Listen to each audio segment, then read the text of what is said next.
సీఎంను దూషించిన కేసులో రాజమహేంద్రవరం జైల్లో రిమాండ్ ఖైదీగా ఉన్న వైసీపీ నేత అంబటి రాంబాబును పీటీ వారెంట్పై గుంటూరు న్యాయస్థానానికి తరలిస్తున్నారు.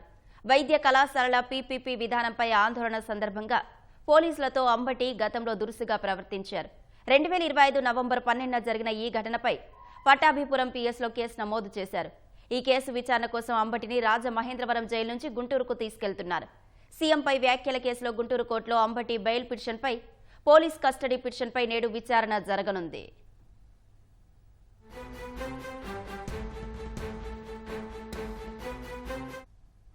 ఇక ఇదే అంశానికి సంబంధించి మరింత సమాచారం మా ప్రతినిధి చంద్రశేఖర్ అడిగి తెలుసుకుందాం. చంద్రశేఖర్, అంబటి రాంబాబును ఏ కేసులో విచారణ చేయనున్నారు?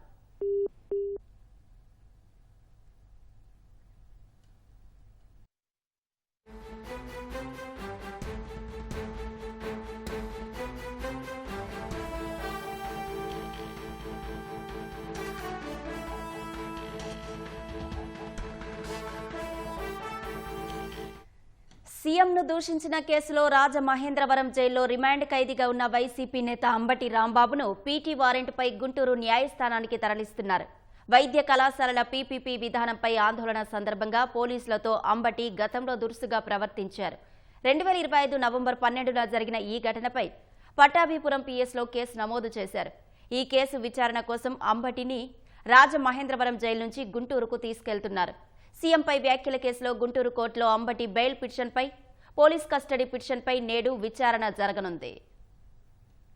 ఇక ఇదే అంశానికి సంబంధించి మరింత సమాచారం మా ప్రతినిధి చంద్రశేఖర్ అడిగి తెలుసుకుందాం. చంద్రశేఖర్, అంబటి రాంబాబును ఏ కేసులో విచారణ చేయనున్నారు? అశ్విని, మాజీ మంత్రి అంబటి రాంబాబు సంబంధించిన కేసుకు సంబంధించి ఇవాళ కీలకమైనటువంటి వాదప్రతివాదాలు కోర్టులో జరగనున్నాయి. ప్రధానంగా ఆయన ముఖ్యమంత్రిపై చేసినటువంటి మురికివాటి కేసులో ప్రస్తుతం రాజమండ్రి సెంట్రల్ జైల్లో ఉన్నారు రిమాండ్ ఖైదీగా.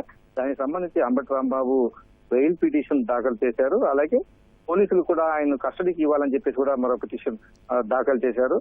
దీంతో పాటుగా అంబటి రాంబాబు తరఫున ఆయనకు జైల్లో మంచి సౌకర్యాలు కల్పించాలని మరో పిటిషన్ కూడా దాఖలైంది. వీటన్నిటిపైన కూడా శనివారం నాడు గుంటూరులోని మొబైల్ కోర్టు న్యాయమూర్తి విచారణ జరిపారు. విచారణ జరిపిన అనంతరం ఆ 3 పిటిషన్లను కూడా ఇవాళకి వాయిదా వేశారు. కొద్దిసేపట్లో దీనికి సంబంధించిన ఈ 3 పిటిషన్ల పైన విచారణ జరగనుంది. అంబటి రాంబాబుకు బెయిల్ వస్తుందా లేదా, లేకపోతే ఆయన పోలీసు కస్టడీకి ఇస్తారా, ఇస్తే ఎన్ని రోజులు ఇస్తారు, ఈ అంశాలన్నిటిపైన మరి కొద్దిసేపట్లో స్పష్టత రానుంది. మొబైల్ కోర్టులో దీనికి సంబంధించినటువంటి ఆ పిటిషన్లన్నీ కూడా ఇవాళ విచారణకు రానున్నాయి. ఆ విచారణలో న్యాయమూర్తి ఇవాళ ఏ విషయం చెప్తారని కూడా చెప్పిన తరుణంలో అంబటి రాంబాబు తరఫున వర్గీయులు కావచ్చు, లేకపోతే పోలీసులు కావచ్చు, దీనిపైన ఎలాంటి ఆదేశాలు వస్తాయా అనే దాని మీద కూడా వాళ్ళు కూడా ఎదురు చూస్తూ ఉన్నారు.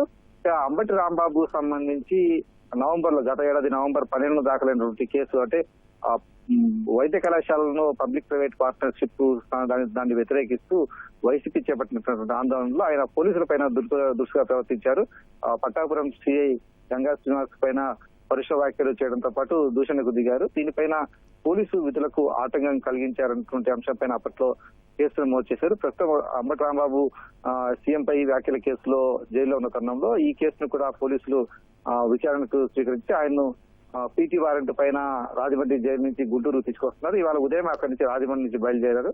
ఇవాళ మధ్యాహ్నానికల్లా వాళ్ళు 12 గంటల సమయానికల్లా గుంటూరు చేరుకున్నట్టు అవకాశం ఉంది. చేరుకున్న తర్వాత పోలీస్ స్టేషన్ లో, పట్టాపురం పోలీస్ స్టేషన్ లో కొంత ప్రక్రియ ఉంటుంది. అదే పూర్తి చేసిన తర్వాత ఆయన్ను గుంటూరు జిల్లా కోర్టు ప్రాంగణంలో ఉన్నటువంటి ఎక్సైజ్ కోర్టులో అంబటి రాంబాబును ప్రవేశపెడతారు.